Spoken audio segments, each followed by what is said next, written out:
ಸುರೇಶ್, ಕೋಲಾರ ಮೀಸಲು ಕ್ಷೇತ್ರದ ಬಹುಜನ ಸಮಾಜ ಪಾರ್ಟಿಯ ಅಭ್ಯರ್ಥಿಯಾಗಿ ಕಣಕ್ಕೆ ಇಳಿದಿದ್ದೇನೆ. ನನ್ನ ಈ ಪತ್ರಿಕಾಗೋಷ್ಠಿಯಲ್ಲಿ ನನ್ನ ಹಿರಿಯ ಮುಖಂಡರಾದಂಥ ಚಿಕ್ಕಬಳ್ಳಾಪುರ ಬಹುಜನ ಸಮಾಜ ಪಾರ್ಟಿ ರಾಜ್ಯ ಕಾರ್ಯದರ್ಶಿ ಮತ್ತು ಇನ್ಚಾರ್ಜ್ ಆದಂಥ ನಾಗಪ್ಪ ಸಾಹೇಬ್ರೆ ಮತ್ತು ನಾಣಸ್ವಾಮಿ ಅವರೇ, ಮಧುಸೂದನ್ ರಮಣ್ ಕುಮಾರ್ ಅವರೇ, ಅಂಬರೀಷ್ ಅವರೇ ಮತ್ತು ಯಲವಳ್ಳಿ ನಾಣಸ್ವಾಮಿ ಅವರೇ ಮತ್ತು ಮುಳಬಾಗಿಲಿನ ನಮ್ಮ ಕೃಷ್ಣಮೂರ್ತಿ ಅವರೇ ಎಲ್ಲ ಈ ಪತ್ರಿಕಾಗೋಷ್ಠಿಯಲ್ಲಿ ಆಗಮಿಸಿದ್ದಾರೆ. ಬಹುಜನ ಸಮಾಜ ಪಾರ್ಟಿ ಈ ಕೋಲಾರ ಕ್ಷೇತ್ರದಲ್ಲಿ ಈಗ ಪ್ರಬಲವಾಗಿ ನಾವು ಒಂದು ಸ್ಪರ್ಧೆಯನ್ನು ನಾವು ಮಾಡ್ತಿದ್ದೇವೆ. ಕಾಂಗ್ರೆಸ್ಸು ಮತ್ತು BJP ದಳಗಳು ಇದುವರೆಗೂ ಕ್ಯಾಂಡಿಡೇಟೇ ಇಲ್ಲ. ಯಾಕಂದರೆ 75 ವರ್ಷಗಳ ಆಳ್ವಿಕೆ ಮಾಡಿ ಇದುವರೆಗೂ ಅವರು ಕ್ಯಾಂಡಿಡೇಟು ಇಲ್ಲಿ ಹಾಕ್ಲಿಕ್ಕಾಗಲಿಲ್ಲ. ಅಂದರೆ ಇವರಿಗೆ ಈ ಚುನಾವಣೆ ಮೇಲೆ ನಂಬಿಕೆ ಇಲ್ಲ. ಯಾಕೆಂತಂದರೆ ಚುನಾವಣೆ ನಂಬಿಕೆಯನ್ನು ಯಾರು ಹಣ ಇದ್ದಾರೆ, ಯಾರು ಶ್ರೀಮಂತರಿದ್ದಾರೆ, ಯಾರಿದ್ದಾರೆ ಅವ್ರನ್ನ ಹುಡುಕ್ತಾ ಇದ್ದಾರೆ. ಯಾಕಂದರೆ ಹಣ ಕೊಟ್ಟು ಎಂಡ ಕೊಟ್ಟು ಸಾರ ಕೊಟ್ಟು ಗೆಲ್ಸ್ಕೊಂಡು ಇಷ್ಟು ದಿವಸ ಅಧಿಕಾರ ಮಾಡಿದ್ದಾರೆ ಕಾಂಗ್ರೆಸ್ BJP ದಳಗಳು, ಅದಕ್ಕೆ ಹುಡುಕ್ತಾ ಇದ್ದಾರೆ. ಅದರಿಂದ ಯಾರೂ ಸಿಕ್ಕಿಲ್ಲ. ಸಿಗದಿರೋದಕ್ಕೆ ಈಗ ಚುನಾವಣೆ ಮೇಲೆ ಯಾವುದೇ ರೀತಿ ನಂಬಿಕೆ ಇಲ್ಲ. ಅದನ್ನು ನಾವು ಬಹುಜನ ಸಮಾಜ ಪಾರ್ಟಿಯವರು ಸುಮಾರು ಈ ದೇಶದಲ್ಲಿ ಸುಮಾರು 543 ಕ್ಷೇತ್ರಗಳಲ್ಲಿಯೂ ಈಗ ನಾವು ಕ್ಯಾಂಡಿಡೇಟ್ಗಳನ್ನು ಹಾಕಿದ್ದೇವೆ. ಮತ್ತು ನಾವು ಈ ಒಂದು ಏನು ಈ ಕಾಂಗ್ರೆಸ್ ಮತ್ತು BJP ದಳಗಳಿಗೆ ಪ್ರಬಲವಾದ ಪೈಪೋಟಿ ಅಂತ ನಾನು ಹೇಳಲಿಕ್ಕೆ ಇಷ್ಟಪಡ್ತಾ ಇದ್ದೇನೆ. ನೋಡಿ, ಕಾಂಗ್ರೆಸ್ಸು 75 ವರ್ಷಗಳ ಆಳ್ವಿಕೆ ಮಾಡಿದೆ ಮತ್ತು BJP 15 ವರ್ಷಗಳು, ದಳ ಮತ್ತು ಇತರೆ NDA ಗ್ರೂಪ್ ಅವರು ಒಂದು 10-15 ವರ್ಷ ಆಳ್ವಿಕೆ ಮಾಡಿದೆ. ಆದರೆ ಕಾಂಗ್ರೆಸ್ಸು ಸರ್ಕಾರ ಹೆಚ್ಚು ಆಳ್ವಿಕೆ ಮಾಡಿರೋದು ಈ ದೇಶದಲ್ಲಿ ಪ್ರಜಾಪ್ರಭುತ್ವ ಮತ್ತು ಸಂವಿಧಾನವನ್ನು ಹೆಚ್ಚು ತಿದ್ದುಪಡಿ ಮಾಡತಕ್ಕಂಥ ಕಾಂಗ್ರೆಸ್ ಸರ್ಕಾರ. ಅದನ್ನು ನೋಡಿಕೊಂಡು ಈಗ ಕಾಂಗ್ರೆಸ್ಸನ್ನು ಕಾಂಗ್ರೆಸ್ಸನ್ನು ಅವರು ಇರ್ತಕ್ಕಂಥ ವೀಕ್ನೆಸ್ಸನ್ನು ನೋಡಿಕೊಂಡು ಇವತ್ತು BJP ಸರ್ಕಾರ ಬಂತು. ರಾತ್ರೋರಾತ್ರಿಯನ್ನು ಈ ದೇಶವನ್ನು ಸ್ವರ್ಗ ಮಾಡಲಿಕ್ಕೆ ಹೊಟ್ಟಿತ್ತು. ಆದರೆ 10 ವರ್ಷದಲ್ಲಿ ನರೇಂದ್ರ ಮೋದಿಯವರು ಏನು ಹೇಳ್ತಾರೆ ಅಂತಂದರೆ, ನಾನು ಈ ಬೇರೆ ದೇಶದಲ್ಲಿರ್ತಕ್ಕಂಥ ಕಪ್ಪು ಹಣನ ತಂದು ಈ ದೇಶಕ್ಕೆ ಪ್ರತಿಯೊಬ್ಬರ ಅಕೌಂಟ್ಗೆ 15 ಲಕ್ಷ ಹಾಕ್ತೀನಿ ಅಂತ ಹೇಳಿದರು.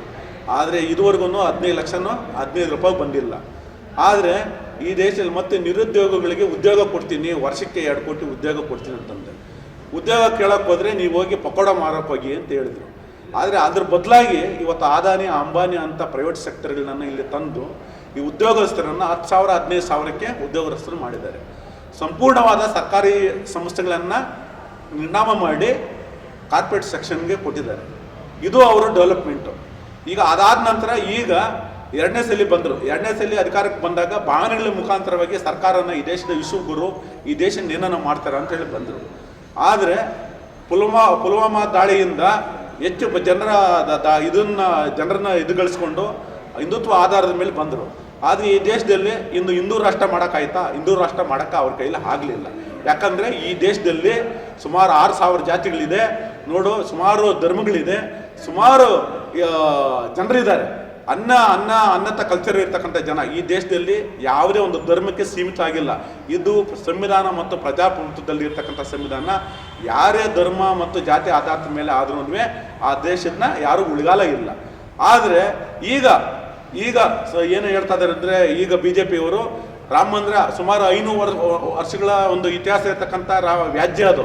ಸುಮಾರು 2.5 ಎಕರೆ ಜಮೀನಕ್ಕೆ ಸುಮಾರು 500 ವರ್ಷಗಳ ಹೋರಾಟ ಮಾಡಿ ಈಗ ನಾನು ಅಯೋಧ್ಯೆಯಲ್ಲಿ ರಾಮ ಮಂದಿರ ಕಟ್ಬಿಟ್ಟಿದ್ದೀನಿ ಅಂತೇಳಿ ಜನರ ಭಾವನೆಗಳನ್ನು ಕೆರಳಿಸಿ ಇವತ್ತು ಅಧಿಕಾರಕ್ಕೆ ಇಡಲಿಕ್ಕೆ ಹೊರಟಿದ್ದಾರೆ. ಆದರೆ ಅಯೋಧ್ಯೆಯಲ್ಲಿ ರಾಮ ಓಕೆನಾ? ಆದರೆ ಇಡೀ ದೇಶದಲ್ಲಿರ್ತಕ್ಕಂಥ ದೇವಸ್ಥಾನಗಳಲ್ಲಿ ಅಲ್ಲಿರ್ತಕ್ಕಂಥ ಪೂಜಾರಿಗಳು ಏನು ಬೇಕು, ಅಲ್ಲಿರೋ ಅರ್ಚಕರೆಲ್ಲ ಏನಾಗಬೇಕು? ಹಾಗಾದರೆ ಇವರು ಎಲ್ಲಿ ಯಾವ ಮಟ್ಟದಲ್ಲಿ ಹೋಗ್ತಾ ಇದ್ದಾರೆ ಅಂದರೆ, ನನ್ನನ್ನು ಒಪ್ಕೊಳ್ಳಿ ಅಂತೇಳಿ, ಸರ್ವಾಧಿಕಾರನ ಒಪ್ಕೊಳ್ಳಿ ಅಂತೇಳಿ. ಆದರೆ ಈ ಚುನಾವಣೆಯಲ್ಲಿ BJPಗೆ ತಕ್ಕ ಪಾಠವನ್ನು ಭಾರತದಲ್ಲಿ ಎಲ್ಲ ಮತದಾರರನ್ನು ಕಳಿಸ್ತಾರೆ. ಈ ಭಾವನೆಗಳು ಮತ್ತು ಇದೇ ರೀತಿಯಲ್ಲಿ ಇವತ್ತು ದಳ ಆಗಿರ್ಬೋದು, ದಳ ಜಾತ್ಯತೀತ ಒಂದು ಮುಖವಾಡನ್ನು ಹಾಕ್ಕೊಂಡು ಇವತ್ತು ಕೇಸರಿ ಕಣ ಹೊರಟಿದೆ. ಇದು ಯಾವುದೇ ರೀತಿಯಲ್ಲಿ ಇವರಿಗೆ ತತ್ವ ಸಿದ್ಧಾಂತ ಇಲ್ಲತಕ್ಕಂಥ ಪಕ್ಷ ಈ ಪಕ್ಷ. ಕಾಂಗ್ರೆಸ್ಸು ಇದಕ್ಕೆಲ್ಲ ಮೂಲ ಕಾರಣ ಕಾಂಗ್ರೆಸ್ಸು. ಅದರಿಂದ ಬಹುಜನ ಸಮಾಜ ಪಾರ್ಟಿ ಈ ದೇಶದಲ್ಲಿ ಸುಮಾರು ಅಕ್ಕ ಮಾಯಾವತಿ ಅವರು 4 ಸಲ ಚೀಫ್ ಮಿನಿಸ್ಟರ್ ಆಗಿದ್ದರು. ಸುಮಾರು 2007ರಿಂದ 2011ವರೆಗೂ ಅಲ್ಲಿರ್ತಕ್ಕಂಥ ಜನರಿಗೆ 1,10,000 ಎಕರೆ ಭೂಮಿಯನ್ನು ಕೊಟ್ಟಿದ್ದಾರೆ. ಮತ್ತು ಎಲ್ಲ ಸಮುದಾಯಗಳಿಗೂ, ಮೇಲ್ವರ್ಗದವರೆಗೂ 10%, ಹಿಂದುಳಿದವರೆಗೂ 10%, SC/ST ವರೆಗೂ 10%, ಖಾಸಗೀಕರಣದಲ್ಲಿ ಮೀಸಲಾತಿಯನ್ನು ಕೊಟ್ಟಿದ್ದಾರೆ. ಆದರೆ ಎಲ್ಲಿ ಅದನ್ನು ಪ್ರೊಜೆಕ್ಟ್ ಮಾಡ್ತಾ ಇಲ್ಲ. ಆದರೆ ಯಾಕೆ ಮಾಡ್ತಾ ಇದ್ದಾರೆ ಅಂದರೆ, ಈ ದೇಶದಲ್ಲಿ ಸ್ವಾತಂತ್ರ್ಯ, ಸಮಾನತೆ ಮತ್ತು ಸೋದರತ್ವದಿಂದ ಎಲ್ಲರೂ ಬಾಳಬೇಕು, ಎಲ್ರಿಗೂ ಸಮಾನತ್ವ ಹಕ್ಕು ಸಿಗಬೇಕು ಅಂತೇಳಿ ಅಕ್ಕ ಮಾಯಾವತಿ ಅವರು ಮಾಡಿದರು. ಇಡೀ ಅಲ್ಲಿ ಇರ್ತಕ್ಕಂಥ ಲ್ಯಾಂಡ್ ಅಕ್ವಿಜನ್ ಖಾಸಗೀಕರಣ ಬೇಕು. ಅದೇ ಖಾಸಗೀಕರಣ ಎಷ್ಟು ಬೇಕು, ನಮ್ಗೆ ಎಷ್ಟು ಬೇಕೋ ಅಷ್ಟು ಬೇಕು. ಆದರೆ ಆ ಖಾಸಗೀಕರಣ ಮಾಡೋವಂಥ ಸಂದರ್ಭದಲ್ಲಿ ಖಾಸಗೀಕರಣ ಅಂತದ್ದು ಇದು ಲ್ಯಾಂಡ್ ಅಕ್ವಿಜೇಷನ್ ಮಾಡೋವಂಥ ಸಂದರ್ಭದಲ್ಲಿ ಅವರು ರೈತರನ್ನ ಸುಮಾರು ಲ್ಯಾಂಡ್ ಅಕ್ವಿಜೇಷನ್ ಆಗಿದಾಗ 25,000 ಅಂದರೆ ಆ ಕಂಪನಿ ಯಾವ ಬರುತ್ತೆ ಆ ಕಂಪನಿ ಪಾಲುದಾರರನ್ನ ಮಾಡಿದ್ರು, ಯಾವತ್ತೂ ಅವರು ಗುಲಾಮರನ್ನು ಮಾಡಲಿಲ್ಲ. ಇಂಥ ಒಳ್ಳೆ ಕಾರ್ಯಕ್ರಮಗಳನ್ನು ಮಾಡಿದಾಗ ಈ ಕಾಂಗ್ರೆಸ್ ಮತ್ತು BJP RLD SP ಸರ್ಕಾರಗಳು ಕಡಿಮೆ ಅಂತರದಿಂದ ಸೋತಿರ್ಬೋದು, ನಾವು ಮುಂದೆ ಸರ್ಕಾರವನ್ನು ನಡೆಸ್ತೀರಿ. ಈ ಬಾರಿ 80 ಸೀಟಲ್ಲಿ ಸುಮಾರು 50 ಸೀಟನ್ನು ನಾವು ಬಹುಜನ್ ಸಮಾಜ್ ಪಾರ್ಟಿ ಇವತ್ತು ಉತ್ತರ ಪ್ರದೇಶದಲ್ಲಿ ತಗೊಂತೀರಿ. ನಮ್ಮನ್ನು ಬಿಟ್ಟು ಇವತ್ತು ಕೇಂದ್ರ ಸರ್ಕಾರ ಯಾವುದೇ ಸರ್ಕಾರ ಮಾಡಲಿಕ್ಕೆ ಆಗೋದಿಲ್ಲ ಅಂತ ನಾನು ಈ ಸಂದರ್ಭದಲ್ಲಿ ಹೇಳಲಿಕ್ಕೆ ಇಷ್ಟಪಡ್ತೀನಿ. ಬಂಧುಗಳೇ, ಅದೇ ರೀತಿಯಲ್ಲಿ ನೋಡಿ, ತಮಗೆಲ್ಲರಿಗೂ ಮಾಧ್ಯಮ ಮಿತ್ರರಿಗೆಲ್ಲ ನಾನು ಹೇಳ್ತಾ ಇದ್ದೀನಿ ಏನಂತಂದರೆ, ತಾವು 3ನೇ ರಾಷ್ಟ್ರೀಯ ಪಕ್ಷ ಬಹುಜನ್ ಸಮಾಜ್ ಪಾರ್ಟಿ ಸುಮಾರು 15 ಒಂದು 3 ರಾಷ್ಟ್ರೀಯ ಪಕ್ಷಗಳು, ಇನ್ನು ಉಳಿದ ಎಲ್ಲ ಪ್ರಾದೇಶಿಕ ಪಕ್ಷಗಳು ಇವತ್ತು ರಿಯಲ್ ಎಸ್ಟೇಟು, ಕೈಗಾರಿಕಾ ಉದ್ಯಮ ಮತ್ತು ಕಾರ್ಪೊರೇಟ್ ಸೆಕ್ಷನ್ ಕಡೆಯಿಂದ ಸುಮಾರು ಕೋಟಿಗಳನ್ನು ತನ್ನ ಪಕ್ಷಗಳಿಗೆ ಇವತ್ತು ಹಣವನ್ನು ತೆಗೆದುಕೊಂಡು ಇವತ್ತು ಪಕ್ಷಗಳು ಸಾವಿರಾರು ಕೋಟಿಯನ್ನು ಚುನಾವಣೆಗಳಲ್ಲಿ ಮಾಡಿ ಗೆದ್ದು ಸರ್ಕಾರಗಳಿಗೆ ಬರ್ತಾ ಇದ್ದಾರೆ. ಆದರೆ ಅವರು ಯಾರ ಪರವಾಗಿ ಬರ್ತಾ ಇದ್ದಾರೆ? ಅವರು ಕಾರ್ಪೊರೇಟರು, ರಿಯಲ್ ಎಸ್ಟೇಟು ಮತ್ತು ಕೈಗಾರಿಕಾ ಉದ್ಯಮಗಳ ಪರವಾಗಿ ಅವ್ರು ಕೆಲಸ ಮಾಡ್ತಾ ಇದ್ದಾರೆ. ಆದರೆ ಬಡವ್ರ ಪರವಾಗಿ ಯಾರು ಕೆಲಸ ಮಾಡ್ತಾ ಇದ್ದಾರೆ? ಬಹುಜನ್ ಸಮಾಜ್ ಪಾರ್ಟಿ ಒಂದೇ ಒಂದು ನಯ ಪೈಸೆ ಯಾರ ಹತ್ರ ದುಡ್ಡು ತಗೊಂಡಿಲ್ಲ. ನಾವು ಇವತ್ತು ಸಾಮಾನ್ಯ ಜನರ ಒಂದು ಮೆಂಬರ್ಶಿಪ್ಪಲ್ಲಿ ನಾವು ಸರ್ಕಾರವನ್ನು ನಡೆಸ್ತಾ ಇದ್ದೀರಿ. ಆ ಸರ್ಕಾರದಲ್ಲಿ ಹೆಂಗೆ ನಡೆಸ್ತಾ ಇದ್ದೀರಿ ಅಂತಾರೆ, ನಾವು ಕೊಟ್ಟಿರ್ತಕ್ಕಂಥ ಏನು ಪ್ರಜಾಪ್ರಭುತ್ವ ಮತ್ತು ಸಂವಿಧಾನ ಏನು ಹೇಳ್ತಾರೆ ಅಂದರೆ ಅದು ತಕ್ಕಂಗೆ ನಾವು ನಡ್ತಾ ಇದ್ದೀರಿ.